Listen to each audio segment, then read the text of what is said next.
Bismillah. Selamat siang para murid, para santri. Ini tanggal 7 ini. Apa ini? Tanggal 6 April 2022. Untuk menindaklanjuti dari video yang kemarin menerangkan yang disebut Wali Wolu Songo Tinari, itu susunan struktur yang ada di Islam Jawa atau ilmu Islam atau dalam Aboge atau di zamannya Majapahit. Setelah dari Majapahit dirubah dan digubah menjadilah Wali Songo. Di dalam Wali Songo itu terbentuklah susunan yang sudah diterangkan di kaset yang lain, bahwa sebenarnya mereka itu bukan pelakunya, tapi dari kalimat itu memberi suatu maksud diambil dari yang Islam lama. Satu contoh, ada susunan. Susunan itu dari bahasa Wali Wolu Songo Tinari sinuwun. Sinuwun itu tempat meminta. Tempat meminta. Sinuwun. Sinuwun itu sosok yang dimuliakan, sosok tempat untuk meminta. Makanya di Wali Wolu Songo Tinari sebutannya banyak yang sinuwun. Untuk mencapai yang dimaksud sinuwun atau meminta, itu bukan dengan bahasa. Makanya disebut meminta itu dengan perilaku, syarat, sarana, dan prasarana, ruang dan waktu. Di kaset yang lain sudah diterangkan. Untuk meminta sesuatu itu ada tahapan. Satu contoh inti daripada manusia untuk selamat dunia akhirat. Di sini diberi judul guru ya, Buddhis, budaya Islam.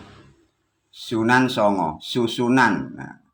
Susunan atau urutan atau tahapan untuk menuju keselamatan dunia sampai akhirat. Apa yang dicapai? Berhubung keselamatan itu sangat jauh waktunya, ya, sampai di alam kemuliaan di sana, dibutuhkanlah namanya susunan atau tahapan atau ilmu. Ilmu harus dijalankan. Nah, ilmu itu sudah terbentuk dan sudah disusun oleh guru. Satu contoh ya, Sunan Bonang. Bonang itu mempunyai makna atau arti wadah atau tempat. Jadi manusia untuk memulai, untuk setat, ya, setatnya ada, dimaknai memulai, itu harus punya tempat. Satu contoh, kita manusia, kamu pingin minta air, minta beras, minta apapun, harus punya tempatnya, namanya wadah.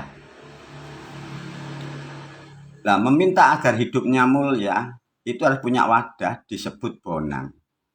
Nah, wadah itu bukan berarti harus bonang. Wadah itu banyak. Satu contoh, kalau minta air, ya wadahnya ember atau timbo.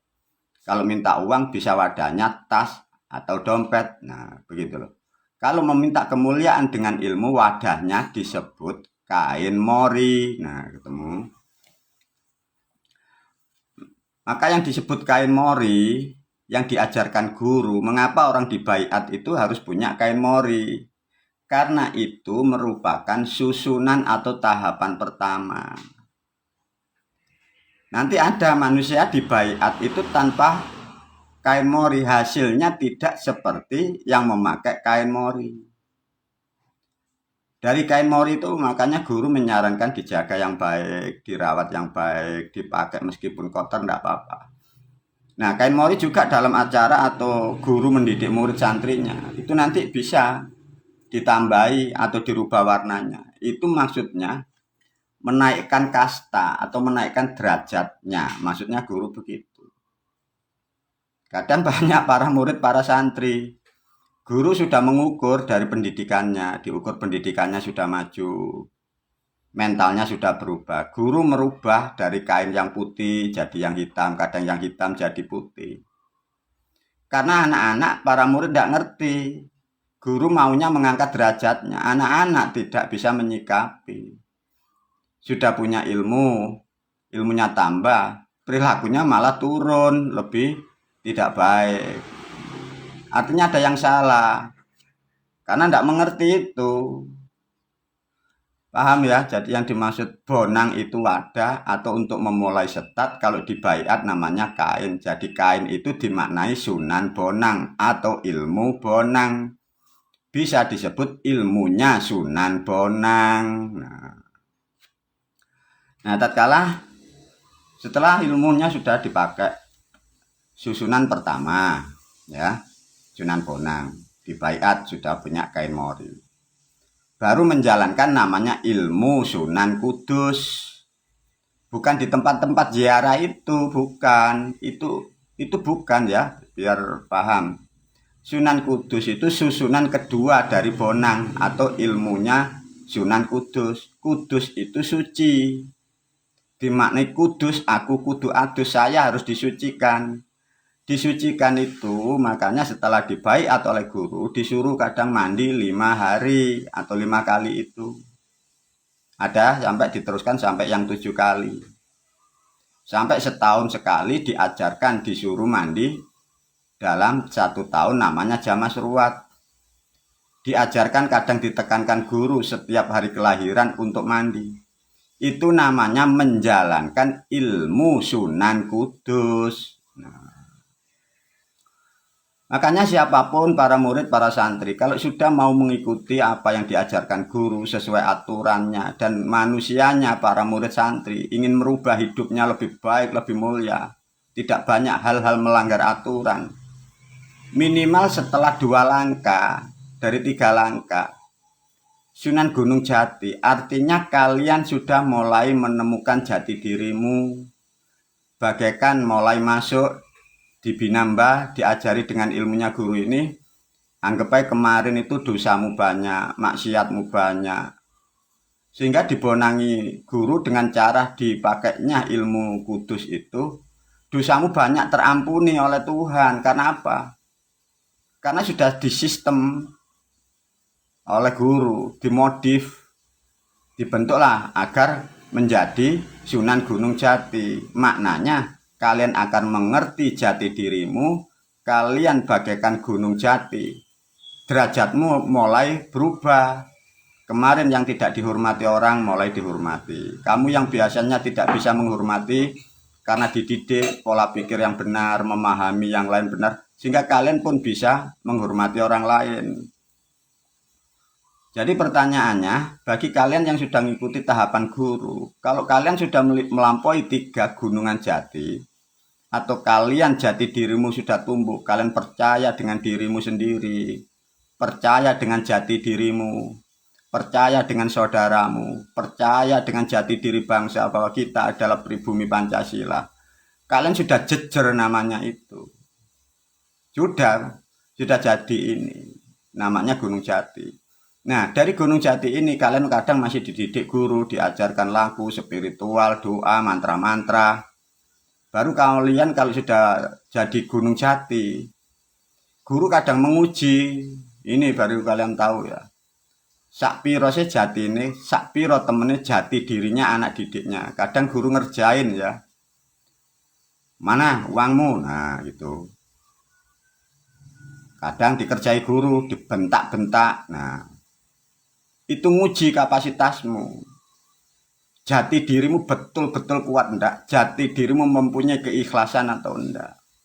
Nah, kalau Anda atau siapapun dari sistem yang diajarkan guru metode seperti itu, Bonang Kudus Jati, digembleng, kalian akan naik derajat ini. Nah, ini loh.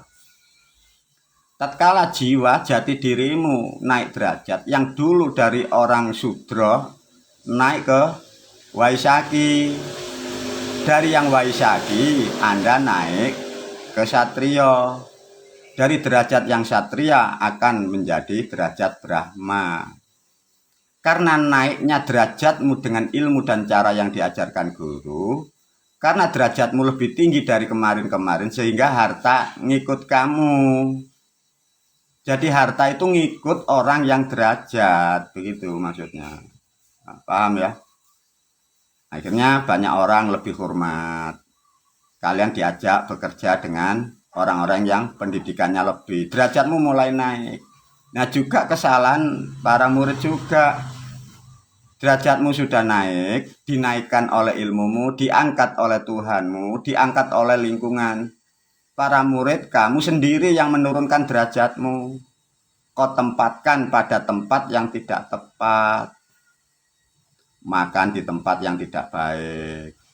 Minum di tempat-tempat yang tidak terpuji. Bergaul dengan orang-orang yang tidak berkualitas. Nah itu yang salah anak-anak tidak mengerti karena tidak terdidik sejak kecil. Dengan memahami seperti ini, semoga banyak hal ya untuk para murid dan santri. Kalau kalian sudah sampai minimal lah ya sebenarnya, minimal 2 sampai 3 tahun masih ngikuti program guru. Kalian sebenarnya sudah di sini semua. Sudah di derajat ini. Sudah di derajat. Nah tinggal perilakumu itu. Dijaga, dikurangi, tempatkan pada yang tepat. Pakai busana yang bagus. Tutur bahasamu dengan keluargamu, tutur bahasamu dengan istri suamimu, tutur bahasamu dengan keluargamu, tutur bahasamu dengan gurumu. Dirubah sendiri hari ini. Guru tidak bisa ngajarin kayak di pondok-pondok itu. Kalian belajar sendiri untuk merubah dirimu. Karena kalian sudah diangkat oleh ilmu taruh di derajat yang lebih. Kalian belajar. Bahasa itu sangat pengaruh di lingkungan, dengan keluarga. Ya. Tatkala Anda sudah naik, derajat sudah naik, lah baru ini nanti berjalannya waktu. Makanya kalian akan naiki namanya muryo gitu loh. Muryo itu mulia itu loh maksudnya. Sunan mulyo, sunan murya. Untuk mencapai ilmu ini harus melalui ini. Bonang, Kudus, Gunung Jati, derajat ini baru mulia. Nah, tatkala sudah mulia, makanya kadang ya kerjaanmu sudah dimuliakan. Kalian bekerja sangat indah. Bekerja itu sangat mudah. Rumah tangga nyaman. Dulu yang tidak punya rumah, rumahnya sudah bagus. Dulu yang tidak bisa mempunyai mobil, mobilnya sudah mulai berubah bagus. Dulu yang masalahnya banyak, sekarang tinggal sangat sedikit. Nah, ini loh. Nah, kalau sudah di tempat di sini, jadi kemuliaan di dunia sudah dicapai. Lah ini sampai nanti ke depan sampai meninggal, sampai di alam akhirat sana dikatakan mulia. Kalian para anak didik, para murid guru, nanti akan mendapat kemuliaan sampai di alam sana. Makanya diajarkan kalau meninggal pakai peti, baju, caranya sudah disiapkan guru. Nah, kalau di dunia sudah mendapat kemuliaan, sudah mulia, sudah muryo, makanya di sini ada namanya ilmu giri atau sunan giri. Giri itu maksudnya tumbal, bukan tumbal seperti yang digambarkan ya ditanam, bukan. Giri itu maksudnya benteng atau pagar. Nah, paham ya? Giri itu pagar atau benteng. Orang dulu nyebutnya tumbal, makanya tumbal itu untuk membentengi sesuatu keadaan. Tatkala Anda sudah dimuliakan oleh ilmumu, dibimbing oleh guru, lingkungan sudah mengangkat dirimu, diangkat, dimuliakan. Kalian harus menjaga dirimu sendiri. Perilakumu, tutur bahasamu, ini loh sebenarnya. Pasang giri itu dibentengi pribadi, dibentengi keluarga. Anak-anak yang kemarin kumpulnya dengan orang-orang tidak berpendidikan, orang yang tidak berakhlak, dipanggil nak, jangan di situ. Di tempat-tempat yang tidak baik, dibentengi sendiri ini loh. Nah, tatkala dari kemuliaan apa yang sudah Anda raih, kalian bisa membentengi dirimu dari pergaulan, dari fitnah, dari omongan, ya, dibentengi sendiri.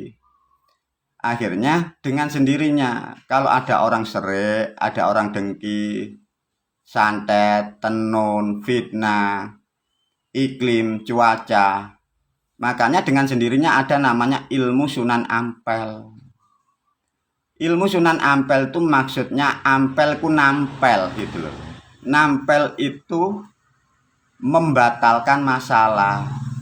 Barangkali ya itu ada sesuatu hal yang tidak baik, itu dengan sendirinya para murid, keluarga murid, usaha murid, toko murid itu sudah disistem dari sistemmu. Makanya kalau ada masalah tidak usah terlalu gopoh. Itu dengan sendirinya, itu ada yang mengatasi, ilmumu sendiri akan menghabisi atau menolak atau memproteksi dari hal-hal yang buruk. Nah, namanya ilmu Sunan Ampel. Tatkala dari Sunan Giri, Sunan Ampel sudah ngerti makna dan tujuannya. Nah, yang unik dari angka 8 ini disebut Syekh Maulana Ishak. Artinya sudah hak, sudah benar, sudah selesai. Sebenarnya langkah itu hanya di sini, hanya 7 langkah. Di sini menerangkan sudah selesai. Makanya hidupnya terus, kamu akan mulia terus, hidupmu nyaman. Lah agar nyaman sampai tua, sampai meninggal, satu yang paling pokok, pasang giri, lindungi dari hal-hal yang tidak baik. Pergaulan dengan orang-orang yang tidak tepat. Tatkala sudah masuk ke Maulana Ishak, sudah benar, sudah tepat, hak nyata terwujud apa yang kalian harapkan di dunia. Terakhir disebut Sunan Kalijogo. Apa guru Sunan Kalijogo? Sunan Kalijogo itu disebut Jogo Kali. Kali opo guru sing dijogo? Disitulah disebut kalimat thayyibah, akhlakul karim, tata bahasa yang baik. Jagalah kalimatmu dengan lingkungan. Diajarkan lebih ke dalam. Kadang dulu kalau menyebut assalamualaikum bentuk tubuh, dulu belum mengerti, diajarin guru, dijambal assalamualaikum moto, diganti lo meripat kulo kelilipen guru. Nah, biasanya dengan keluarga ndasmu, nah tidak boleh. Kena opo nak sirae. Nah, hal-hal yang pokok itu sudah mulai dilatih. Itu pakai, jalankan terutama untuk pribadi, untuk keluarga, bahkan ke orang lain. Nah, inilah kesempurnaan dari sistem. Sistem urutan dan tahapan ilmu guru yang sudah tercetak dan sudah dibuat menjadi kitab. Artinya sudah tidak ada lagi cara atau sistem di Jawa atau di dunia untuk membentuk manusia itu yang mulia, bisa kaya, bisa sukses di dunia wal akhirah. Sudah tidak ada. Di pondok dimanapun sudah tidak ada. Nabi-nabi yang dulu pun sudah tidak punya sistem ini. Yang punya sistem ini ya dari Wali Wolu Songo Tinari itu. Dan alhamdulillah di era zaman yang modern ini disusunlah oleh guru, sehingga di sini beri gambaran guru kan, nah, dibaiat menjalankan ilmu Sunan Bonangnya, mandi laku 5, mandi laku 7, mandi di hari kelahiran, mandi jamas ruwat.